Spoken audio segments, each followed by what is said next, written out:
جب آپ مایوس ہوں، فوری طور پر کسی کام میں مصروف ہو جائیں۔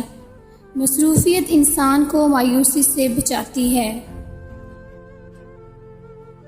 اگر آپ کو کسی کی وجہ سے مایوسی ہو تو یہ سوچا کریں کہ اللہ تعالیٰ کو یہی منظور تھا، اور چیزوں کو مثبت انداز میں لینا شروع کر دیں۔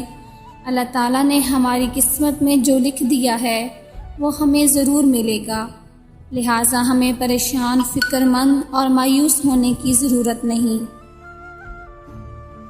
جب بھی مایوس ہوں، فوری طور پر اللہ تعالیٰ کا ذکر شروع کر دیں۔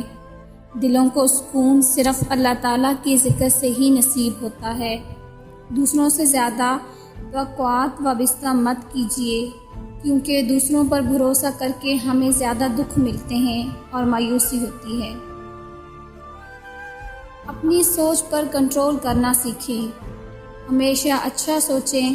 اچھا سوچنے سے خوشی ملتی ہے اور برا سوچنے سے پریشانی اور مایوسی۔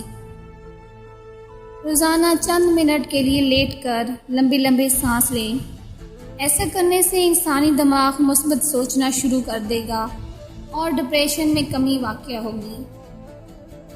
زندگی کی چھوٹی چھوٹی باتوں پر خوش ہونا سیکھیں اور بڑے سے بڑا غم کا سامنا مردانہ وار کرنے کی عادت ڈالیں۔ زندگی میں کبھی مایوس نہیں ہوں گے۔ یہ سوچا کریں، یہ زندگی بہت خوبصورت اور مختصر ہے۔ مایوس، پریشان اور فکر مند ہو کے کیوں گزاریں؟ حالات جیسے بھی ہوں، انسان کو خوش رہنا چاہیے۔ مایوسی گناہ ہے۔ اللہ تعالیٰ کی رحمت سے کبھی بھی مایوس نہیں ہونا چاہیے۔ اپنے آپ کو خوش رکھنے کی پوری کوشش کریں۔ یہ زندگی صرف چند دنوں کی ہے۔ خوشی میں گزاریں، مایوسی چھوڑ دیں، خوش رہنا سیکھیں۔ دوسروں کے بارے میں اچھا سوچا کریں۔ جب ہم دوسروں کے بارے میں اچھا سوچتے ہیں تو دوسرے ہمارے بارے میں بھی اچھا سوچتے ہیں۔ اس طرح ہمیں خوشی ملتی ہے اور مایوسی دور ہوتی ہے۔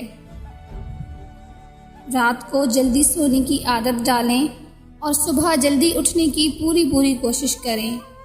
ایسا کرنے سے صحت پر بہت اچھے اور مثبت اثرات پڑتے ہیں۔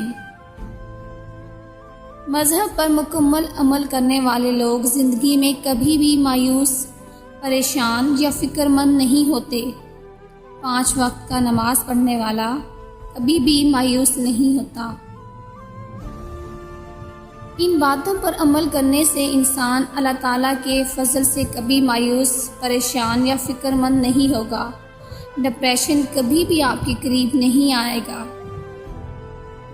اللہ تعالیٰ ہمیں تمام قسم کی بیماریوں، پریشانیوں، مایوسیوں سے محفوظ رکھے اور اللہ تعالیٰ ہم سب کو خوشیاں نصیب کرے۔